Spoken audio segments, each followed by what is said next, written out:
The shocking truth about emotions in your marriage. Do you let things build up and then you get really annoyed and explode like a volcano? Does the tiniest little perhaps thing that your partner does it drive you crazy?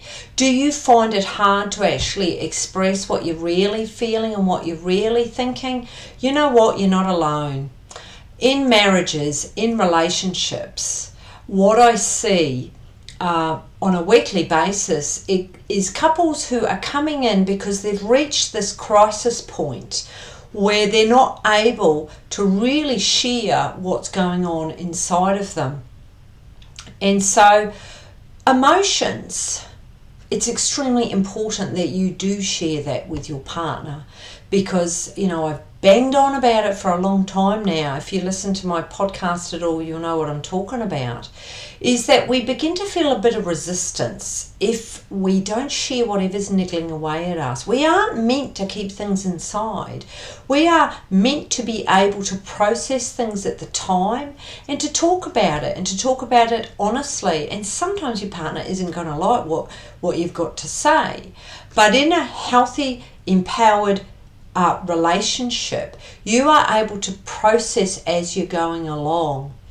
If I bring it back to me, I never learned how to do that as a child, and even as an adult, especially in my younger years, I didn't know how to do that. And so for me, it's been a learnt skill, and that is the case for a lot of people.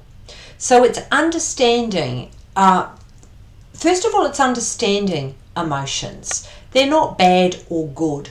So if you're feeling joy, that's not good or bad. If you're feeling resentment or angry, or you're feeling guilt or shame, it's not bad or good. It just is. It's emotions, and our body wants to feel it. And what we tend to do, because I know I'll put my hand up, I'm really good at not wanting to go there. And I know it's a real telltale sign if I'm drinking too much coffee, or I've gone to comfort food, or I've gone into a lot on social media, or perhaps I've brought in having a couple of drinks. They're my vices, they're my go-to, and I'm ignoring what I'm feeling. And so it's really, really important to be mindful. It's to be able to catch yourself out. It's to be able to notice that, I'm actually ignoring what I'm feeling. Another huge one is being really, really busy. So that you don't have to feel. So coming back to emotions, they're not bad or good, they just are.